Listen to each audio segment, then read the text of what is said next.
The Japanese called our vehicles that took us to the beach, they call them alligators because they had wheels and also tracks. And so that's what we loaded up in. We rallied around a circle. Then all of a sudden, the Commodore dropped the flag, and each wave went in. I was in the third wave. As we were going, I heard something, and it was a sound I never heard before. It was a whoomp, whoomp. And they were blowing our landing craft out of the water with our buddies in it. It was terrible. But they did not hit us. We could not get up on the sand. It was about 2.5, 3 feet of water. The boatswain said, "All right, overboard, buddy, overboard." I said, "How am I going to get out of here?" So my two guys, left and right, got me, picked me, and pushed me over. I went down the water. They jumped over, picked me up, and we ran to the sand and hit face down. And I heard everything going on, the screaming, the yelling, the rockets, everything going on out in the water behind us. And as I looked to my right, every vehicle, every equipment that tried to get up on there was blown in half and turned upside down, and marine bodies floating in the water. A terrible sight. You are about to embark upon the great crusade to meet this mounting aggression. And make no mistake about it, good will prevail. I was born in Detroit, Michigan. I was born May 3rd, 1925. It was the 8th of December, and I remember that the three of us, we were buddies. We grew up together. We went off to war. We came back home. We got married, and that seemed to break our fellowship up. But we were sitting in an old car in front of my house on the 8th of December in the morning, and that was during the time when the big bands were going good and heavy, and we loved the big bands. And we were listening to the big bands recordings. Then all of a sudden, the announcer came on, and he said, "Ladies and gentlemen, we interrupt this broadcast. The President of the United States is going to address the nation." And we didn't know what's he going to say, And on came the President. And this is what he said. And I have a habit of talking somewhat like him. "Yesterday, December 7th, 1941, a date that will live in infamy." I said to my two buddies, "I'm going to go down. I'm skipping school tomorrow morning. I'm going down to the Marine Corps office, and I'm going to sign up." They said, "You can't. You got to be 17. You're only 16. I said, "I only got 6 months to go. I'll get the paper, but I'm going down there." Next morning, I got up, and I told my two sisters and brother, I said, "Don't say anything to Mom. I'm going." I told them what I was going to do. They said, "Okay." So I went downtown 1 mile. I practically ran it. Got into the Federal building, went up on the 4th floor. I knew every building downtown. I delivered invoices there. And on the 4th floor, and a gunny sergeant met me in the doorway. And he says, "What can I do for you, young fellow?" I says, "I want to sign up." He said, "How old are you?" I said, 16. "I can't do it. You've got to be 17. "When will you be 17? And I said, "I'll be 17 in 5.5, 6 months. He said, "I'm going to give you some paper. You take this to your mother and father. When you turn 17, you have them sign that, and you bring that to me, and then we can do business." And he said, "Do you want to do that?" And I said, "Yes, sir." He said, "Go." And he gave me the paper, and I ran all the way home.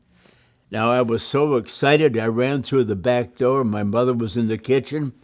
She stared at me. She said, "What are you doing home?" And I went, "Oh, my gosh, Ma." And I told her what I did. She said, "I'm not going through this again. I went through one war already. I'm not going to go through this. Throw that paper away." I went in the dining room, and I stuck it in the top drawer with papers on top. 6 months later, we had a birthday. I was 17. My dad was there. He wasn't always there, but he was there that time. And I said, "Dad, sign this." He said, "What is it?" "I want to go in the Marine Corps." "Give me a pen." And he signed it. And he said to my mother, "Vera, come here. Sign this. He's going in the Marine Corps." And she said, "I'm not signing that paper. I went through it with you, and I'm not going to go through that again." And he said, "Vera, listen to me. The boy walks out of school, He's been doing odd jobs.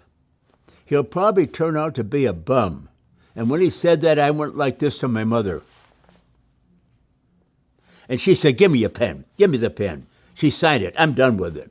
I ran all the way back downtown Detroit, met the gunny again. He said, how did you? I says, I'm 17. The papers were signed. He said, good. See that door over there? I said, yes, sir. He said, you're going in that door, and you're going to meet a Navy doctor. And that doctor is going to check you over from the top of your head to the tip of your toes, and you ain't never going to forget it, young man. You want to go? I said, yes, sir. He said, go. And I went through it, and I will never forget that physical. I still remember it. This week's story is sponsored by Aura.com. Did you know in November, researchers at Duke University published a study that identified hundreds of U.S.-based data brokers advertising the sale of veterans and service members' info. Information being sold included financial situation, medical condition, political affiliation, and even your location. This means that active duty service members, veterans, and their families are at risk of profiling, targeting, or blackmail. Aura is an all-in-one safety solution that protects your data that's both simple and easy to use. First, Aura can identify data brokers exposing your information and submit opt-out requests on your behalf. This will secure your data and save you a ton of time. But Aura also does so much more to protect you and your family from online threats you can't see. It's really easy to set up, so you don't have to download several different apps to get things like antivirus, VPN, password management, identity theft insurance, and more. You get everything at one affordable price. Go to aura.com/AVC to start your 2-week free trial and see if any of your information is currently exposed. Also, that will be linked in the description below. I went for my boot camp training to San Diego Marine Corps Base. There were so many kids signing up in the Marine Corps that they had to put tents out along the boondock, which is down by the water. All along there were tents. The kids were just storming in. And the DIs, they had to make more DIs, drill instructors. That parade ground was not as big as it is now. I was there 3 weeks ago. I spent 5 days there. I couldn't believe it. But it's big now. And it was small in those days. And we would all the platoons would gather up and we would march in around one another. We never touched. We thought we were going to crash into one another. But that DI had us left oblique, right oblique. We moved right around one another. Every morning, the band came out and the flag was raised. And they played the Star-Spangled Banner. And I remember that every one of us kids had tears coming down our face. I have to tell you, we were Americans, and we were taught this in our schools in that day. And we had the national anthem every morning before classes started. We used to walk out around the flagpole. Every grade school, every junior high school. I can't speak for high school because I went off to war. But every morning we went around the flagpole. We sang the national anthem as the janitor was raising Old Glory up on the flagpole. That's the kind of kids we were. That's what the schools taught us. In boot camp, we had no idea of this, but when we got in there, we were somewhat shocked. They took teenage boys and made young men out of us. They took every bit of nonsense out of us. We completely changed. Of all the weapons, being a flamethrower operator is entirely different. It's entirely different. And I thought, when we trained, I thought, I'm going to really be scared with this thing. But you aren't. The flamethrower was 72 pounds full. And you had 5 gallons of fuel, 2.5 in one tank, 2.5 in the other one, pressure tank in the middle. You had 15 seconds if you held the trigger back. That's all you had. What we did, though, was burst. And we had about 6 or 7 bursts, then you're out.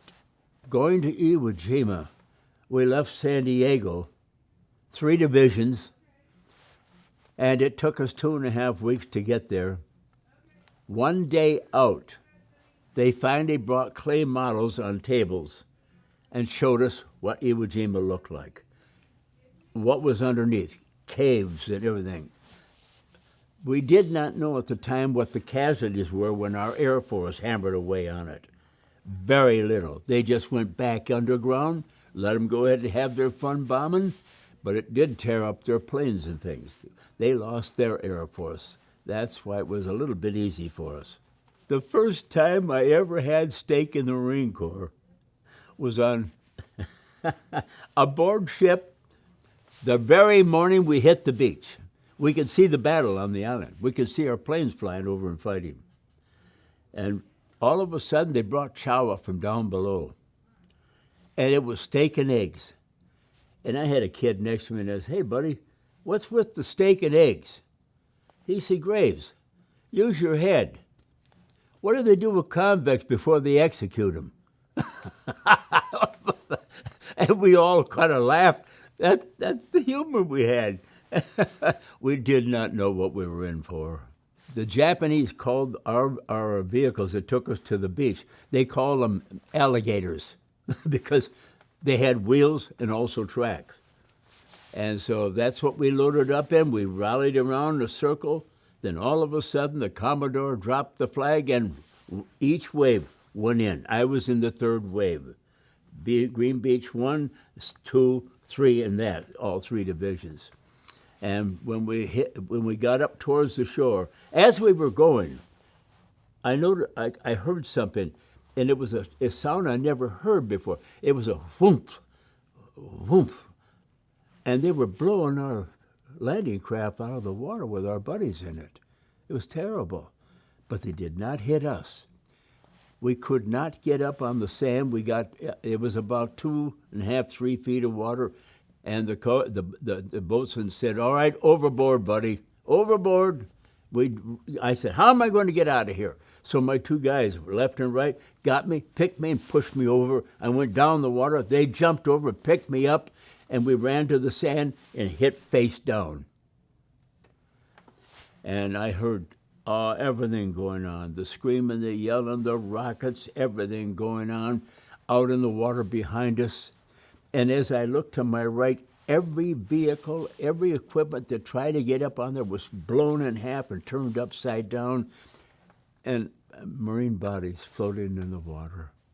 Marines lying on the ground all over the beach, thick, bump, elbow to elbow, some dead, some alive, some terrified.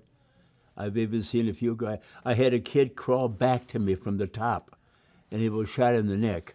And he said, "Help me, buddy, help me." You can't help. We have corpsmen for that. And I said, "Don't worry, buddy, the corpsmen, they're coming, they'll take care of you, don't worry about it." And he went right on by me. That's what you tell them. We lost our corpsmen.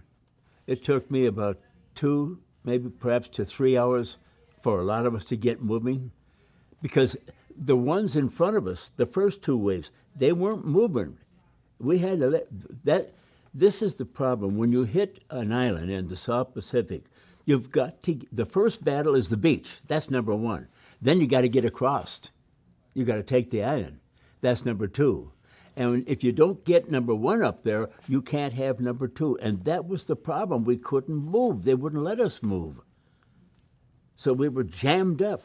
When we got up to the top from the beach and made a left turn, those of us that were left, we moved and dropped in foxholes. And I have to tell you, the Air Corps, which is now the Air Force, the Air Corps, when they dropped those bombs, made a great, big, beautiful hole, just like tailor-made for 3 Marines to crawl in. And you could live in that. We could not dig it ourselves because it would cave in on us. That bomb blew that right out of there. And that's what we hid in all the way, 575 feet on the 3rd day. And when we reached the base, you could see them run back and forth behind rocks. They had rocks. They had a real good fortification. So we sat there for almost a day trying to get over that thing. We called for aircraft cover, and they came in and pounded it. And then we just went right in, and that was it. Now, I didn't have a bayonet because I had the gun, you know. The purpose of a flamethrower is fire moves people. And when they got in the caves there, we couldn't get them out. We'd fire in there, we'd throw hand grenades, but they just moved back. They could go 8 miles back. They could go just a short ways across. It was 8 square miles, Iwo Jima, all underground. We couldn't understand where they were during the day. Around supper time, any time after that, till 2 or 3 in the morning, they would come at you with banzai charges. That's when they did the damage. During the day, they fired rockets, and now I say rockets, mortars. Mortars would come sailing through the sky at us. We had 3 companies in our battalion. Easy Company was the company that went around the left and took the patrol up to put the flag up. We were fighting our way up on the right side, in the middle. F Company was over on the right of us. We went right up through the middle, and the Japanese come out of their caves, there were caves all over, and dropped hand grenades down on us. We had heavy casualties, heavy. And we couldn't throw anything back because it won't go uphill. Everything rolled back at you. We finally reached the crest. And as we got up on the hill, on top of Mount Suribachi, they're raising that flag. And the first thing we said was, how in the world did they put a flag up? We didn't know anything about a flag. We had nothing. We didn't know about putting a flag up. I'll tell you how that happened. Our battalion commander, Chandler Johnson, had a flag that the captain of the transport gave him and said to him, Chandler, he said, when you get up there, try and put this up for me. Will you do that? And he said, yes, I will. And he gave him the flag. But we had no pole. We had nothing to tie a flag on. Well, we found out that they found drain pipe up there. And they put the drain pipe together because they caught rainwater down below in the caves and let it go down there and caught it in pails. They couldn't make their water. We could. So we had plenty of water. It was a spectacle. It was a great thing to see. We were shocked because they're putting a flag up, look. And when it went up, you should have heard toot, toot, toot, the horns aboard the ships, the guns were going off. It was like the 4th of July in Hudson Bay. It was a great scene. You know, we heard so much about 5 or 6 fellows putting the flag up. That's not true. 3 divisions put it up. We all did our job. We all put it up. And that should have been said. We all fought that battle so that that flag could be up.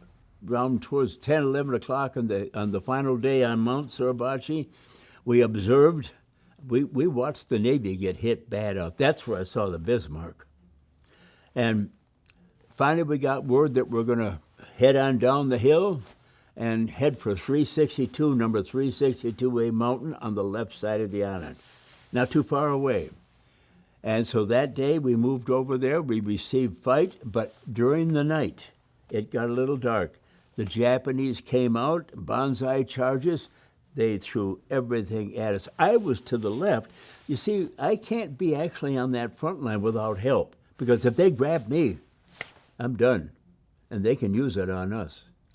So I stayed right to the left, off by a cliff like, and I heard on the walkie-talkies, Lieutenant Johnson just got it, so-and-so just got it. Our officers were all killed on Hill 362A, and a lot of our sergeants. We were shot to pieces. We lost our battalion there, but we fought all the way for 6 weeks. This was the saddest thing that happened to me, and I never forget it. I tell everybody I talk to, I'll never forget it. I think about it. I dream about it once in a while. What happened was that 3 of us were in a cave around the north end, and it's getting close to the end. And we're sitting there just talking, and I said, I got to get up there and take a look, see what's going on. So I got up there and put my elbow on the ground, my glasses, looking for snipers. I couldn't find a thing. It was a very calm day. Nothing was moving. I was there about 15 minutes. I dropped back down. I got on the horn, my radio, and I said, Graves to CP. Hey, go ahead, Graves. I said, and I told him, I said, I've been looking. I can't see a thing. Well, you better keep looking because our first sergeant took a round his leg from out there. I said, okay, I'll keep looking. By the way, you got a kid coming for a replacement. I said, good, we need him. So I hung the phone up. 10 minutes later, while he stood at the hole, he said, Graves? I said, yeah, come on down. He jumped in the hole. He said, what do you want me to do? I said, sit over there. There'll be a lot due tonight when they come. I got up and I'm looking. I was going to go look. He said, hey, Graves, let me have the glasses. I'll look. And I said, nah, you get yourself shot. My one buddy says, give him the glasses. That's what he's here for. I threw the glasses. He got up right where I had been. I know that that Japanese sniper was waiting for me again. About 10 minutes after, we're sitting there shooting the breeze, just talking.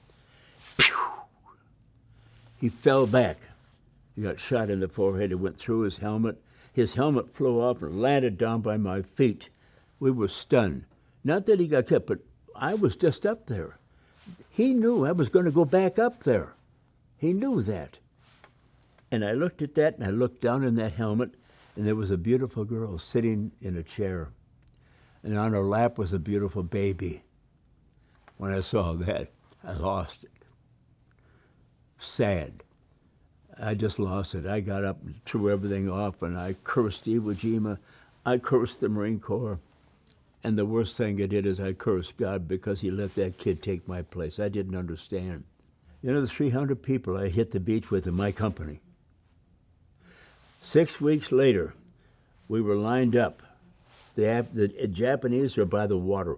They can go swimming and get shot by our boats, or they can come at us and we'll kill them. They surrendered. Well, we got word we're going to be released by the 3rd Division. They were in reserve for about 3-4 days. The 3rd Division came in and let us off the line. Out of the 300, 18 of us walked down to the beach by our cemetery, when also where we'd board ship. And we lined up. And our Lieutenant Colonel Liversedge said, men, I want you to line up. I want you to go through that cemetery and say goodbye to your buddies and your officers. Come out, we'll board the Higgins, go out to our transport, head back to Hilo, Hawaii. We'll train for Japan. And saying goodbye to our buddies brought tears to our eyes. It was like losing your brother. We were that close. We slept together, we ate together, we got in trouble together, we fought together. And that's the way the Marine Corps was.